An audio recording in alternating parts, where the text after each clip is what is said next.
ընկերներիցս մեկը անդրադարձավ Վարդաշենի բնակիչներին, բայց խնդրել են այս ձայնային հաղորդագրությունը միացնեմ։ Պարոն Փաշինյան, դուք ձեր քարոզարշավի ժամանակ մենք լսել ենք ժողովրդին խոսք եք տվել դրսում, որ Վթարային շենքի ապրողը 20 քառակուսի ունեցողին պետք է տա 40 քառակուսի, որ մարդը բարեկեցիկ ապրի։ Բա ուր է ձեր ասած խոստումը, որ արդեն կառավարությունը ամսի 6-ին որոշում է կայացրել օգոստոսին, որ Վթարային շենքի ժողովրդին 7-8 միլիոնով պետք է հանեն։ Որ շենքն է ձեր։ Վարդաշենի 6-րդ փողոց 68-ի A, 66-ի դրոտ 1։ Ընտրություններից առաջ ձեզ խոստումներ են տվել, բայց ինչպես չկարողացել։ Ոչ։ Պարոն Փաշինյան, հարցս հետևյալն է, դուք Տիգրանաշենը համարում եք Հայաստանի Հանրապետության սուվերեն տարածք, պատասխանը պարզ է իհարկե, որ չեք համարում, քանի որ այն դիտարկվում է անկլավ, եւ անկլավների փոխանակման հետ կապված հարցը քննարկվում է արդյոք Ադրբեջանի նախագահի հետ, որպեսզի օրինակ, եթե Տիգրանաշենը հանձնվի որպես անկլավ, ադրբեջանցիները չվերաբնակեցվեն այդ հատվածում եւ Հայաստանի Հանրապետության մեջ կղզյակի կարգավիճակ չունենան։ Պարոն Փաշինյան, ես ինքս եմ բախվել այդ խնդրին, Fly One ընկերության հետ է կապված, բազմաթիվ ահազանգեր են գալիս քաղաքացիներից, որ այս ավիաընկերությունը իրականացնում է, այսպես ասած, խաբեություն, որովհետեւ ես ինքս դրա զոհն եմ դարձել, երբ օրինակ Շարլ դե Գոլ օդանավակայանից պետք է թռիչքով գայինք Երևան, սակայն գնացինք Մոնտենեգրո, գյուղի ավտոբուսի պես հավաքեցինք կանգառներից մարդկանց եւ վերադարձանք Երևան։ Ես պիտի խնդրեմ, որպեսզի դուք ձեր այսպես ասած պրակտիկայի համաձայն նաեւ իրավապահներին հանձնարարություն տաք հանցագործության մասին հաղորդում ներկայացնեք կամ առնվազն պետական մարմիններին, ովքեր որ իրականացնում են վերահսկողություն, հանձնարարեք հետևել եւ հասկանալ ինչումն է խնդիրը, որովհետեւ երբ ես բարձրաձայնեցի 170-ից ավել քաղաքացի նույն խնդիրների մասին էին գրում եւ որևէ արձագանք չկա, թերևս այսքանը։ Շնորհակալ եմ։ Վարդաշենի հետ կապված իմ բոլոր հաղորդակցությունը տեղի ունեցել ուղիղ եթերում։ Մի հատ բացեք, տեսնենք, ես խոստացել եմ, որ 20 քառակուսին կտանք, այսքանին կտանք, ես մի քիչ դժվար եմ, ես ասել եմ, որ մենք հարցով ոչ թե կզբաղվենք, այլ զբաղվում ենք, որովհետև այդ պայի դրությամբ հարցը արդեն եղել է մեր օրակարգում։ Եվ էլի եմ ասում, տեսեք, 7 միլիոն, 7-8 միլիոն դրամ տալիս ենք, պարզվում է վատ բան ենք անում։ Այդ գույքի արժեքը 0 է։ 0 է այդ գույքի արժեքը, հասկանում եք։ Բայց էլի մի հատ էլ ենթադրում եմ եկել են դիմում թողած կլինեն, մի հատ կհասկանանք, բայց դուք էլ ես հիմա որպեսզի ման չանեմ,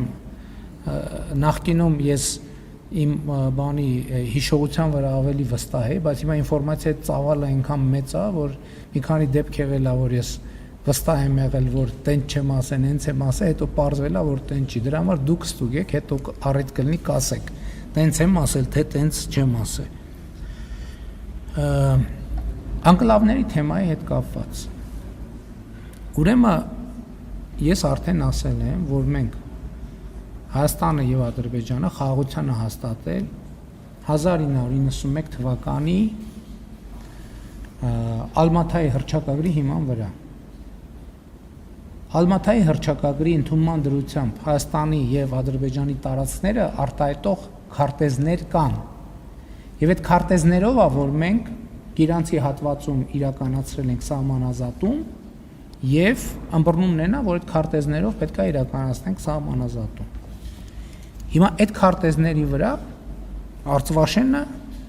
Հայաստանի տարածքը, Քյարքին Հայաստանի տարածքը չի, Բարխուդարլուն Հայաստանի տարածք չի, Յուխարի Ասկիպարան Հայաստանի տարածք չի։ Սա փաստ է, որի հետ մենք պետք է առնչվենք։ Երկրորդը Արցվաշենը Հայաստանի տարածքը։ Եվ այսօր տարածքներ կան, որ փոխադարձաբար այդ քարտեզներում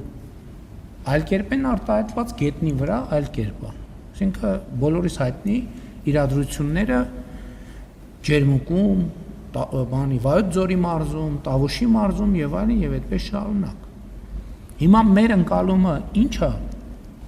որ այս հարցը կա։ Այս հարցը պետք է լուծվի, թե չպետք է լուծվի։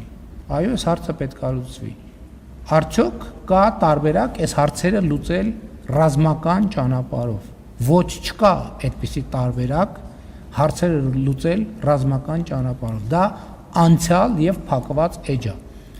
Ինչպես լուծել այդ հարցերը։ Լուծել այնպես, որ մարդկանց համար եւ երկու երկրների համար լինի հարմար, այդ թվում այդ տարածքում ապրող բնակիչների համար։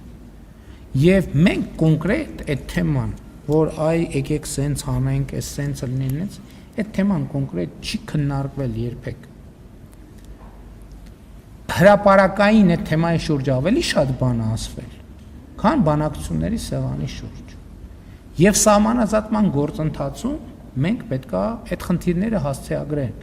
Այստեղ կա պրինցիպիալ մի խնդիր, հա, եւ ինչ է 1991 թվականի Ալմաթայի հռչակագիրը։ Հայաստանի տարածքը 29743 քառակուսի կիլոմետր է։ Այս 29743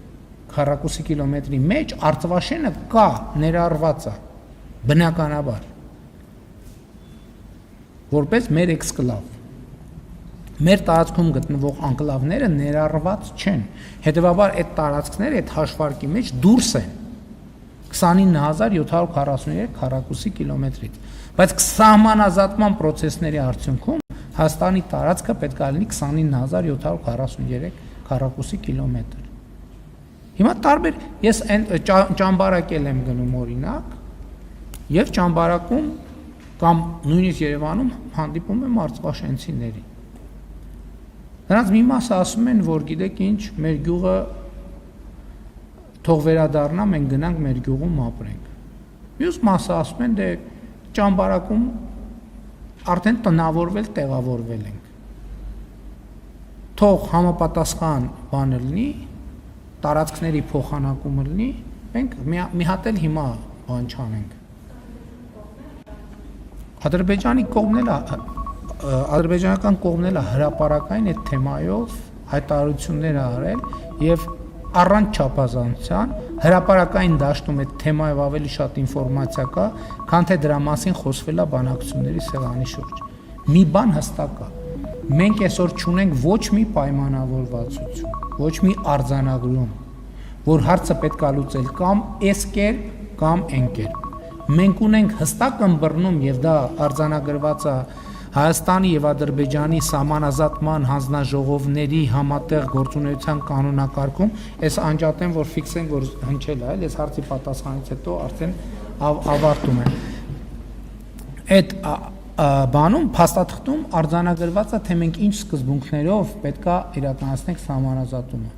Սահմանազատման արդյունքում այդ հատվածներում ապրող մարդիկ ոչ թե պետք է խնդիրներ ունենան եւ այդ գյուղերում ապրող մարդիկ։ Մենք սահմանազատման արդյունքում ոչ թե արցվաշենցիների համար պետք է խնդիրներ ստեղծենք, անհանգստություններ, վտանգներ եւ այլ ընդհակառակը պետք է անենք, որ մարդիկ երկար տասնամյակներով, հարյուրամյակներով հանգիստ, խաղաղ, առանց կոնֆլիկտային պոտենցիալի ապրեն։ Հիմա դուք կարող եք ասեք, հա, կոնցեպտը հասկացանք, բայց դա գործնականում ինչ է նշանակում։ Գործնականում այս պահին չկա որևէ պայմանավորվածություն։ Պետք է երկու կողմերը նստեն բանակցությունների սեղանի շուրջ եւ ընդ որում պետք է նայել բանի ընդհանուր համատեքստում, որովհետեւ մենք մեր կողմն ենք նայում։ Օրինակ Ադրբեջանում էլ կա իրավիճակներ, որ եթե ճշգրիտ կանոնով իրականացնենք սահմանազատումը, առնվազն մի քանի բնակավայրեր ընդհանրապես ճանապարհից զրկվում են։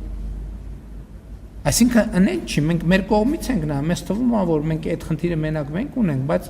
այդ խնդիրը միայն մենք չունենք։ Եվ քանի որ խաղաղություն է հաստատված, այդ հարցերը բոլորը պետք է լուծվեն խաղաղության տրամաբանության մեջ։ Այն